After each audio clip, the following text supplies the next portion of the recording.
यहाँ पर हम शुरू करने वाले हैं chemical reactions and equation. Class 10th का ये फर्स्ट चैप्टर है साइंस का। तो इस चैप्टर को पढ़ने के लिए हमारा ये मतलब बेसिक्स है, क्योंकि इसके जो बेसिक्स है हमको केमिस्ट्री में काम आएंगे 10th में भी, अगर हम आगे 11th 12th में भी अगर साइंस लेते हो तो उसमें भी काफ़ी ज़्यादा काम आएंगे। तो इसीलिए इस चैप्टर को पढ़ना काफ़ी ज़्यादा इंपॉर्टेंट हो जाता है। तो इसीलिए हम इसमें इसके थोड़े बेसिक्स भी पढ़ेंगे जो हमने क्लास 9th में पढ़े हुए थे, है ना। तो हम स्टार्ट करते हैं बेसिक्स से। सबसे पहले आता है कि हमको ये पता होना चाहिए कि केमिकल चेंज और फिजिकल चेंज में क्या डिफरेंस होता है। तो फिजिकल चेंज क्या होता है? फिजिकल चेंज एक तरीके का टेम्परेरी चेंज है। कैसे चेंज है? टेम्परेरी, मतलब एक टेम्परेरी चेंज है, ये परमानेंट चेंज नहीं है। लेकिन अगर हम केमिकल चेंज की बात करें तो केमिकल चेंज एक परमानेंट चेंज है। फिजिकल चेंज रिवर्सिबल है। रिवर्सिबल होने का मतलब है कि इसको जो मतलब ये पहले था हम इसको वापस से वही चीज ऑब्टेन कर सकते हैं, है ना। लेकिन फॉर एग्जांपल आइसक्रीम है, अगर आइसक्रीम मेल्ट हो जाती है तो उसको हम वापस फ्रीज करके उसको वैसे उसको ऑब्टेन कर सकते हैं। लेकिन क्या अगर हम किसी पेपर को बर्न करें तो क्या वापस से हमको वो पेपर मिल जाएगा? नहीं मिलेगा। तो फिजिकल चेंज की खासियत होती है कि ये रिवर्सिबल होते हैं। क्या होता है? रिवर्सिबल। लेकिन केमिकल चेंज जो होते हैं वो इरिवर्सिबल होता है, यानी कि वापस से अपनी इनिशियल स्टेट में वो नहीं आ सकते। फिजिकल चेंज में नो न्यू सब्सटेंस फॉर्म्ड, कि इसमें फिजिकल चेंज में कोई नई सब्सटेंस फॉर्म नहीं होती है। लेकिन केमिकल चेंज में एक नई सब्सटेंस फॉर्म होती है, ठीक है। अब जो नई सब्सटेंस फॉर्म होती है केमिकल चेंज में, उसकी कुछ अलग कुछ नई प्रॉपर्टीज होती हैं। फिजिकल चेंज में हमने एग्जांपल देखा मेल्टिंग ऑफ आइसक्रीम। कैसे मेल्टिंग ऑफ आइसक्रीम एक फिजिकल चेंज है? क्योंकि ये रिवर्सिबल है और एक ये टेम्परेरी चेंज है, कोई परमानेंट चेंज तो है नहीं। वैसे अगर हम केमिकल चेंज की बात करें तो केमिकल चेंज का एग्जांपल हो जाएगा बर्निंग ऑफ अ पेपर, कि हम पेपर को जब बर्न करते हैं। तो यहाँ पर हमने देखा कि क्या केमिकल चेंज होता है, क्या फिजिकल चेंज होता है। अब एक इंटरेस्टिंग बात यह है कि केमिकल चेंज को हम केमिकल रिएक्शन बोलते हैं। हम केमिकल चेंज को ही केमिकल रिएक्शन बोलते हैं, है ना। बहुत ईजी, तो बहुत ईजी है। Just let's start, okay. Yes, अब हमको उनकी थोड़ी वैलेंसीज भी याद होनी चाहिए, है ना। वैलेंसीज को क्योंकि हमको किस में काम आती है, वो केमिकल फॉर्मुलेज बनाने में काम आती है, और इस चैप्टर में हमको केमिकल फॉर्मुले तो एटलीस्ट बनाने आने चाहिए ना। तो यहाँ पे देखते हैं, यहाँ पर है कुछ वैलेंसीज दी हुई है। यहाँ पे कुछ एलिमेंट्स हैं, जैसे सोडियम। सोडियम की +1 वैलेंसी होती है। पोटेशियम, पोटेशियम की वैलेंसी क्या होती है? 1 होती है। सिल्वर की भी 1 होती है, कॉपर की 1 होती है। अच्छा, अब इनको याद करने की अगर कोई छोटी सी कोई इजी ट्रिक मिल जाती तो कितना आसान होता ना हमारे लिए। तो इसकी एक छोटी सी ट्रिक है हमारे पास, जैसे कि हम थोड़ा सा इनको कॉम्प्लिकेटेड ना करके इनको थोड़ा इजीली हमको पढ़े, तो हम इनको बोल सकते हैं, जैसे यहाँ पे लिखा है NaKAgCu, तो हम इनको बोल सकते हैं नाक अजकू, है ना। थोड़ा इंटरेस्टिंग भी लग रहा है वर्ड। तो नाक अजकू, एंड यहाँ से कलबरी, Cl से क्लोरीन, Br से ब्रोमाइड, एंड I से आयोडाइड। तो क्या हो गया? नाक अजकू Calvary and hydrogen and hydride, कि हाइड्रोजन अलग और हाइड्राइड ये, ठीक है। तो इनकी वैलेंसी 1 होगी, ठीक है। नाक अजकू कलबरी हाइड्रोजन हाइड्राइड, इनकी वैलेंसी क्या होगी? इनकी वैलेंसी 1 होगी। तो यहाँ तक क्लियर है? बिल्कुल क्लियर है। तो मतलब अगर हमसे कोई पूछे कि 1 किस किस की वैलेंसी है, तो हम सिंपली बोल देंगे। हमको थोड़ा सा अगर याद होगा तो हम उसको तभी से झट से इसको समझ जाएंगे कि किसकी क्या वैलेंसी है इसकी। तो नाक अजकू कलबरी हाइड्रोजन हाइड्राइड, इन सब की वैलेंसी कितनी होती है? 1 होती है। नेक्स्ट, अब किन किन की वैलेंसीज 2 होती है? 2 किस किस की वैलेंसी होती है? तो इसको भी लर्न करने की एक छोटी सी ट्रिक है। क्या है? मैग्नीशियम का जिंक ओस फेकू। कैसे याद करेंगे हम इसको? मैग्नीशियम का जिंक ओस फेकू, ऐसे लर्न करेंगे।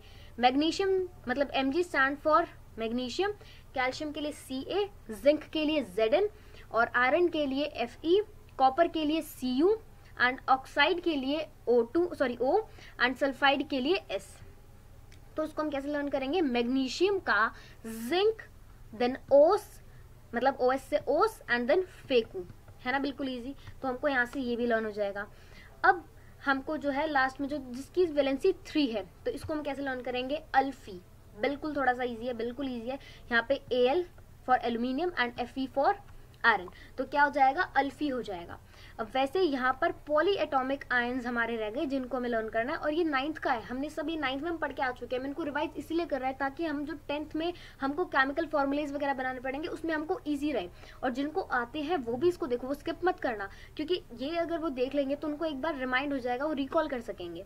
तो यहाँ पर हम देखेंगे अमोनियम, अमोनियम यानी कि NH4, इसकी वैलेंसी कितनी होती है? 1 होती है। इनको थोड़ी याद करने की कोई ट्रिक नहीं है, बट ये हमको एक दो बार अगर हम इसको पढ़ेंगे तो हमको बहुत अच्छे से लर्न हो जाएंगी, ठीक है। हाइड्रोक्साइड की OH माइनस होती है, नाइट्रेट की NO3 माइनस, हाइड्रोजन कार्बोनेट इसको हम बाइकार्बोनेट भी बोलते हैं, तो इसकी हो जाएगी HCO3, इसकी वैलेंसी कितनी है? -1, ओके।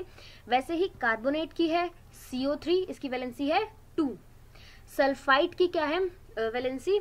2 वैलेंसी है, और इसका केमिकल फॉर्मूला क्या है? SO3। सल्फेट की SO, फिर तो बहुत कॉमन है, हर जगह सुनने में आ जाता है सल्फेट सल्फेट, है ना। वैसे ही फॉस्फेट, फॉस्फेट की यही अकेला ऐसे डायटोमिक, मतलब यही अकेला है ऐसा जिसकी 3 वैलेंसी हो, यानी कि PO4, इसकी वैलेंसी क्या है? -3। ऐसी नाइट्राइड की N3, इनको थोड़ा सा लर्न कर लेंगे, बाकी तो बिल्कुल ईजी है। नेक्स्ट, अब केमिकल फॉर्मूले, ये भी हम 9th में पढ़ के आ चुके हैं, लेकिन दोबारा से अगर एक बार रिवाइज हो जाए तो फिर मजा ही आ जाए। तो केमिकल फॉर्मूलेज, अब यहाँ पे देखते हैं, हमारे पास कुछ नहीं करना होता हमको, जिनको नहीं आता उनके लिए ये कि जो भी हमको एलिमेंट दिया है उन दोनों एलिमेंट्स के नाम लिख दो। सपोज हमको यहाँ पे एल्यूमिनियम ऑक्साइड बनानी है, तो हमने यहाँ पे एल्यूमिनियम का Al सिंबल लिख दिया, और ऑक्साइड के लिए हमने O लिख दिया यहाँ पे, ठीक है। हमको इनकी वैलेंसीज पता है, हम पढ़ के आए हैं यहाँ पे कि देखें यहाँ पे हम एल्यूमिनियम की वैलेंसी कितनी है? 3 है।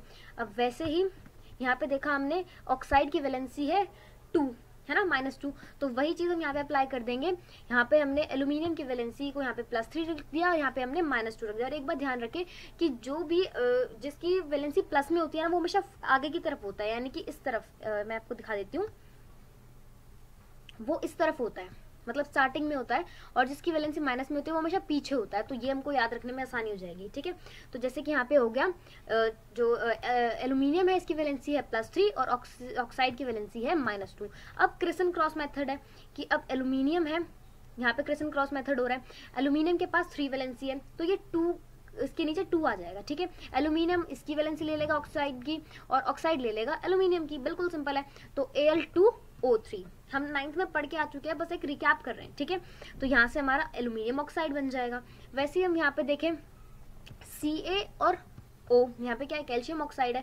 कैल्शियम की वैलेंसी अभी तो देखी थी, कैल्शियम मैग्नीशियम का जिंक O स्फेकू, क्या इसकी वैलेंसी 2 होती है, तो यहाँ पर हमारे यहाँ पर कैल्शियम की वैलेंसी 2 है, और ऑक्साइड की वैलेंसी हमारे पास यहाँ पर कितनी आ गई? -2। एक सेकेंड, थोड़ा आगे आ गया शायद, तो यहाँ पे ऑक्साइड की वैलेंसी -2 होगी, तो इससे CaO बन गया। तो शायद यहाँ पर हमको थोड़ी सी कंफ्यूजन होगी कि यहाँ पे CaO क्यों आया, इसकी वैलेंसी 2 है, दोनों की वैलेंसी 2 है, तो दोनों के नीचे 2 और 2 आ जाना चाहिए था। तो एक बात ध्यान रखिए कि जब भी वैलेंसीज अगर दोनों एलिमेंट्स की सेम है तो नीचे वैलेंसी नहीं आएगी, ठीक है। तो नीचे सबस्क्रिप्ट में हम यहाँ पे नहीं लिखेंगे वैलेंसीज, क्योंकि दोनों की सेम है। तो ऐसे ही करके हमने यहाँ पे कैल्शियम ऑक्साइड भी बना लिया। नेक्स्ट, अब हमको ये तो पता चल गया कि केमिकल चेंज को ही हम केमिकल रिएक्शन बोलते हैं, लेकिन हमारे पास एक डेफिनेशन भी तो होनी चाहिए ना। अगर हमको एग्जाम में पूछ लिया कि भाई what is chemical equation, sorry what is chemical reaction, और उसका एक एग्जांपल बता दो, तो हम क्या लिखेंगे? हम क्या लिखेंगे? ये लिखेंगे कि chemical reaction is a chemical change, है ना। ये तो नहीं लिखेंगे, हम उसको एक डिफाइन, एक पूरी अच्छे से उसको एक्सप्लेनेशन देंगे। तो उसकी क्या एक्सप्लेनेशन हम यहाँ पे देखेंगे। A chemical reaction is a process in which one or more substances are converted to one or more different substances known as products. A chemical reaction is rearranges the constituent of atoms and reactants to create different substances as products. इसमें क्या है, इन्होंने बोला कि chemical reaction एक ऐसा process है जिसमें 2 या 2 से ज्यादा सब्सटेंसेस रिएक्ट करेंगे और एक या एक से ज्यादा चीज बनाएंगे, एक या एक से ज्यादा प्रोडक्ट्स फॉर्म करेंगे। तो इस प्रोसेस को हम केमिकल रिएक्शन बोलते हैं, ठीक है। केमिकल रिएक्शन कुछ भी नहीं, बिल्कुल सिंपल है। Chemical reaction is a process, chemical reaction एक ऐसा प्रोसेस है जिसमें 2 या 2 से ज्यादा सब्सटेंसेस रिएक्ट करेंगे और 2 या 2 से ज्यादा प्रोडक्ट्स भी फॉर्म कर सकते हैं। जरूरी नहीं कि प्रोडक्ट सिर्फ एक फॉर्म होगा या 2 फॉर्म होगा, 2 या 2 से ज्यादा भी प्रोडक्ट्स कई बार फॉर्म हो जाती हैं। तो केमिकल रिएक्शन क्या है? केमिकल रिएक्शन एक ऐसा प्रोसेस है जिसमें 2 या 2 से ज्यादा सब्सटेंसेस रिएक्ट करेंगे और जो है प्रोडक्ट्स फॉर्म करेंगे। तो इसको हम केमिकल रिएक्शन कहते हैं। बिल्कुल सिंपल, बिल्कुल इजीली लर्न हो जाएगी। एक एग्जांपल देख लेते हैं, जैसे magnesium reacts with oxygen to form या to give magnesium oxide. Magnesium oxygen के साथ रिएक्ट करेगा टू फॉर्म मैग्नीशियम ऑक्साइड, ठीक है। तो अब मैग्नीशियम ऑक्साइड हम कैसे लिखेंगे, हमको वही यहाँ पे आ रहा है ना, मैं आपको केमिकल फॉर्मूला बनाने मतलब उनका हमको आना चाहिए था, इसलिए हमने रिवाइज किया है। तो मैग्नीशियम एंड ऑक्साइड, मैग्नीशियम की वैलेंसी क्या होती है, मैग्नीशियम का जिंक ओस फेकू याद आई ट्रिक, तो यहाँ पर इसकी वैलेंसी होती है +2 और ऑक्सीजन की इसकी ऑक्साइड की वैलेंसी होती है -2। तो जब इन दोनों को रिएक्ट किया तो इनकी वैलेंसी जो है यहाँ पे क्या फॉर्म हुआ, हमारे पास जो प्रोडक्ट है वो MgO फॉर्म हुआ। यहाँ पे हमको कोई प्रॉब्लम नहीं होनी चाहिए, यहाँ पे दोनों की जो वैलेंसी थी वो 2 और 2 थी, तो इसलिए हमको पता है जब दोनों वैलेंसी जो है एकदम सेम होती है तो हम क्या करते हैं, कोई वैलेंसी नहीं लगाते, हम सबस्क्रिप्ट में कुछ लिखते ही नहीं है ना, बिल्कुल ईजी। तो next, what determines whether a chemical reaction has taken place। अब एक ज़रूरी बात कि अच्छा हमने ये तो देख लिया भाई केमिकल रिएक्शन होता क्या है, लेकिन अब अगर ऐसा होता है कि मतलब हमसे कोई पूछे कि आप क्या बता सकते हो कि यहाँ पे केमिकल रिएक्शन हुआ या नहीं हुआ, तो हमको कुछ बातें पता होनी चाहिए। तो यहाँ पर हम देखते हैं कि अगर किसी अगर जो हमारी रिएक्शन है, अगर वहाँ पे किसी में मतलब हमको स्टेट में कोई चेंज देखने को आती है, यानी कि सॉलिड से कोई चीज़ लिक्विड में हो जा रही है, या फिर लिक्विड से वो अगर गैस में फॉर्म हुई है, गैस से सॉलिड में हुई है, तो इससे हम ये कह सकते हैं कि अगर ऐसी सिचुएशन होती है तो हम कहेंगे कि हाँ कोई केमिकल रिएक्शन हुआ है। चेंज इन कलर, अगर कलर में कोई चेंज आता है, यहाँ पे हम देख रहे हैं कि इसका कलर जो है कुछ पेल येलो जैसा है ना, और यहाँ पर थोड़ा सा ये कैसा कलर है, पर्पलिश है ना, तो यहाँ पर कलर में चेंज देखने को मिला है, तो हाँ बिल्कुल ये भी एक केमिकल रिएक्शन ही हुआ है। Evolution of gas, evolution of gas का मतलब क्या होता है, एवोल्यूशन ऑफ गैस का मतलब होता है जब किसी भी रिएक्शन में अगर गैस की फॉर्मेशन होती है, यानी कि अगर गैस फॉर्म होती है तो हम बोलेंगे कि अरे हाँ यहाँ पर तो केमिकल रिएक्शन हुआ है। तो जैसे कि यहाँ पे इन्होंने बताया हुआ हमको कि जब जिंक ग्रैन्यूल्स हाइड्रोजन गैस मतलब जब जिंक ग्रैन्यूल्स रिएक्ट करेंगे डाइल्यूट हाइड्रोक्लोरिक एसिड के साथ, HCl एसिड के साथ, तो क्या होगा, हाइड्रोजन गैस लिबरेट होगी और ZnSO4 बनेगा, यानी कि जिंक सल्फेट बनेगा। तो यहाँ पर हाइड्रोजन गैस लिबरेट हुई है, तो यानी कि ये किसका एग्जाम्पल है, एवोल्यूशन ऑफ गैस का एग्जाम्पल है, और यहाँ पे गैस इवॉल्व हुई है, तो दैट मीन्स कि ये केमिकल रिएक्शन है, बिल्कुल ईजी है ना। वैसे ही चेंज इन टेम्परेचर, अगर टेम्परेचर में चेंज आता है तो कि अगर यहाँ पर कोई रिएक्शन ऐसा होता है जिसमें टेम्परेचर में कोई चेंज देखने को मिलता है तो हम कहेंगे कि हाँ यहाँ पर केमिकल रिएक्शन हुआ है, ठीक है, बिल्कुल इजी। यहाँ तक सबको समझ में आया, बहुत इजी था, समझ में भी आना चाहिए था। Yes, chemical equation, chemical reaction समझ में आ गया, कौन कौन सी कंडीशंस होती है जिससे हम देख के बता दें कि हाँ केमिकल रिएक्शन हुआ या नहीं हुआ। अब बात करते हैं हम केमिकल इक्वेशन की कि भाई केमिकल इक्वेशन क्या होती है, हमारे चैप्टर के नाम में भी केमिकल इक्वेशन आ रहा है, ठीक है। तो केमिकल रिएक्शन क्या होता है, chemical reaction is a symbolic representation, कि केमिकल रिएक्शन एक सिंबॉलिक रिप्रेजेंटेशन है कि सिंबल्स जिसमें हम यूज करें, जिसमें हम सिंबल्स यूज करें, फॉर्मुलेज यूज करें, है ना, तो उसको हम क्या बोलेंगे, उसको हम बोलेंगे केमिकल इक्वेशन। कि ऐसी सिंबॉलिक रिप्रेजेंटेशन केमिकल रिएक्शन की, केमिकल रिएक्शन की ही सिंबॉलिक रिप्रेजेंटेशन है, तो इसलिए हम इसको क्या बोलते हैं, केमिकल इक्वेशन बोलते हैं, ठीक है। जैसे कि यहाँ पर एक एलिमेंट है हाइड्रोजन गैस, यहाँ पर ऑक्सीजन, और इन दोनों ने फॉर्म क्या किया, yes H2O, H2O means yes water, H2O का मतलब होता है वाटर, इतना तो हमको पता है, इतना तो हम पढ़े हैं, बिल्कुल पढ़े हैं, ठीक है। तो जब hydrogen gas when reacts with oxygen to give H2O, अभी यहाँ पे कुछ रेड कलर में लिखा हुआ है रिएक्टेंट्स और ये प्रोडक्ट्स लिखा, ये क्या होता है भाई, रिएक्टेंट्स एंड प्रोडक्ट्स भी बिल्कुल सिंपल है कि वो केमिकल्स यानी कि वो सब्सटेंसेस जो रिएक्ट करते हैं उनको हम बोलेंगे रिएक्टेंट्स।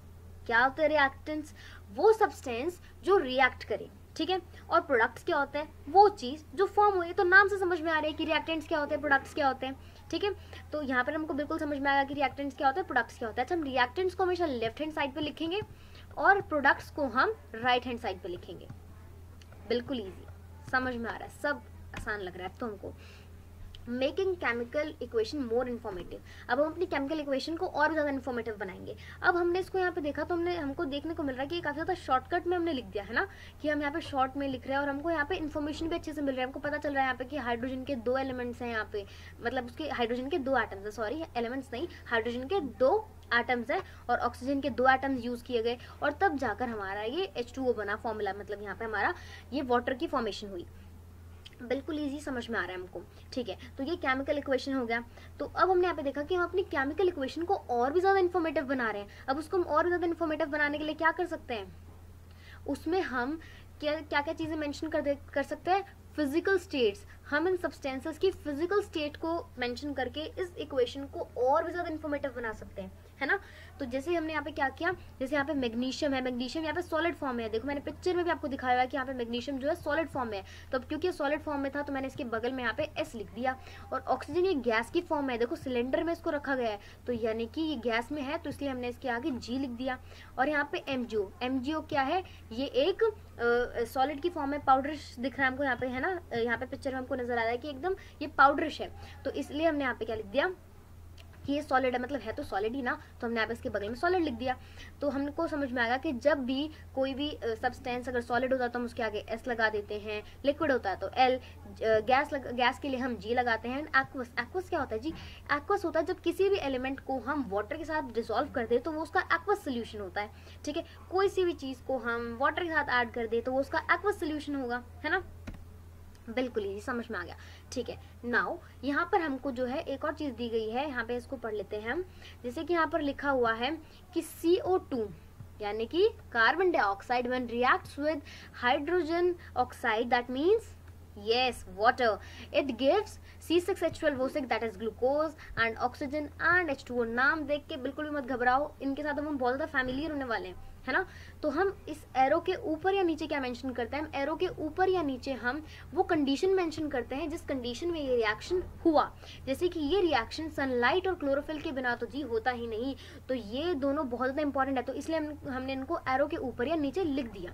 हम भी ऐसे लिख सकते हैं, अगर सपोज हमने किसी रिएक्शन में देखा कि उसमें हमको हीट जो है उसको हमको प्रोवाइड कराना है, तो इसलिए हम वहाँ पे उसके ऊपर या नीचे हीट भी लिख सकते थे। और अगर उसको और भी शॉर्ट फॉर्म में लिखे तो हम यहाँ पे डेल्टा का साइन दिखा सकता है। इस डेल्टा का मतलब भी क्या होता है, हीट होता है, ठीक है। तो हम यहाँ पर अगर कोई रिएक्शन अगर हीट में होता है, हीट की प्रेजेंस में होता है, तो हम उसके ऊपर हम हीट लिख सकते हैं। और हम पर्टिकुलर टेम्परेचर भी मेंशन कर सकते हैं। फॉर एग्जांपल कोई रिएक्शन 100 डिग्री सेल्सियस पे हुआ, ठीक है, तो हम एरो के ऊपर लिख सकते हैं कि वो जो रिएक्शन है वो 100 डिग्री सेल्सियस में हुआ। तो हम एरो के ऊपर या नीचे बेसिकली क्या लिखते हैं, हम एरो के ऊपर या नीचे हम लिखते हैं उस रिएक्शन की कंडीशन की, किस कंडीशन में वो रिएक्शन हुआ। ओके, अब हम यहाँ पे देखते हैं zinc reacting with H2SO4। what is this H2SO4? this is the sulfuric acid। कि जब जिंक सल्फ्यूरिक एसिड के साथ रिएक्ट करता है तो ये जिंक सल्फेट फॉर्म करता है ZnSO4 प्लस हाइड्रोजन गैस। अब यहाँ पर हाइड्रोजन गैस फॉर्म हुई है, ठीक है। अब एक बार ध्यान से सुन लीजिए कि जब भी गैस की फॉर्मेशन होगी तो हम वहां पर यहाँ पे इस तरीके से एक एरो का निशान हम यहाँ पे दिखा देंगे। इस एरो के निशान से समझ में आएगा कि यहाँ पर कोई गैस लिबरेट हुई है, ठीक है। The upward arrow in the chemical equation indicates the evolution of gas. कि ये जो अपवर्ड एरो है ये क्या इंडिकेट करता है कि यहाँ पर गैस की फॉर्मेशन हुई है। और थोड़ा सा देखते हैं, upward arrow in the chemical reaction indicates the evolution of gas. हमने पढ़ लिया यहाँ पे, बिल्कुल अभी भी पढ़ा है। It appears only on the product side and return next to the gaseous product. इन्होंने बोला है कि इसको हम सिर्फ और सिर्फ प्रोडक्ट साइड पे लिखते हैं। प्रोडक्ट साइड मतलब राइट हैंड साइड पे हम इसको लिखते हैं, हम इसको लेफ्ट हैंड साइड पे नहीं लिखते, ठीक है। हम इसको राइट हैंड साइड पे लिखते हैं। जब हमारे यहाँ पे कोई वो फॉर्म होती है, गैस फॉर्म होती है, तो हम राइट हैंड साइड पे इसके बगल में हम इस तरीके से इसको शो कर सकते हैं, ठीक है। होप सो यहाँ तक आपको बिल्कुल समझ में आ रहा है तो नेक्स्ट मूव करते, नहीं आया तो थोड़ा सा वीडियो को पीछे करके देख लेते हैं। Next, now we have precipitation reaction. Yes, what is this precipitation reaction? Precipitation reaction ऐसा रिएक्शन होता है कि a reaction in which the precipitates form, कि ऐसा रिएक्शन जिसके अंदर precipitate की फॉर्मेशन होगी, जिसमें precipitate फॉर्म होगा। precipitate क्या होता है?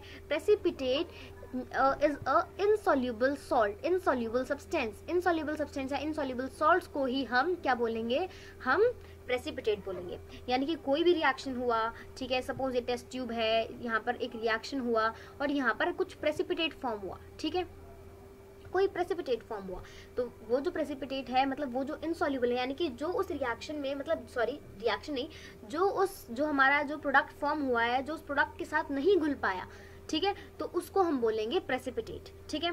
तो यहाँ पर एक एग्जांपल भी है, that is PbNO3 whole twice reacting with Ki। what is this Ki? this is potassium iodide giving KNO3, that is potassium nitrate and give मतलब पोटेशियम नाइट्रेट के साथ ये लीड आयोडाइड भी फॉर्म करता है। अब ये जो लीड आयोडाइड था ये क्या है, ये एक प्रेसिपिटेट है, तो क्योंकि ये प्रेसिपिटेट है तो हम यहाँ पर एक डाउनवर्ड एरो शो कर देते हैं, ठीक है। यहाँ पे लिखा हुआ है we show a downward arrow when precipitate is form, कि जब भी किसी रिएक्शन में अगर प्रेसिपिटेट फॉर्म होगा तो हम एक डाउनवर्ड एरो शो कर देंगे। बिल्कुल सिंपल आ गया, समझ में भी आ गया, yes very good. Downward arrow in a chemical equation indicates the formation of precipitate, कि जब भी कोई प्रेसिपिटेट फॉर्म होता है तो हम वहाँ पर डाउनवर्ड एरो एक शो कर देते हैं। बिल्कुल, बस इतना सही काम था। यहाँ पे हमने प्रेसिपिटेशन रिएक्शन भी देख लिया, ठीक है। तो अब थैंक यू फॉर वॉचिंग, ठीक है, बहुत मजा आया हमको पढ़ने में। अच्छा, और हम बता देते हैं कि अब जो नेक्स्ट वीडियो होगी वो होगी बैलेंसिंग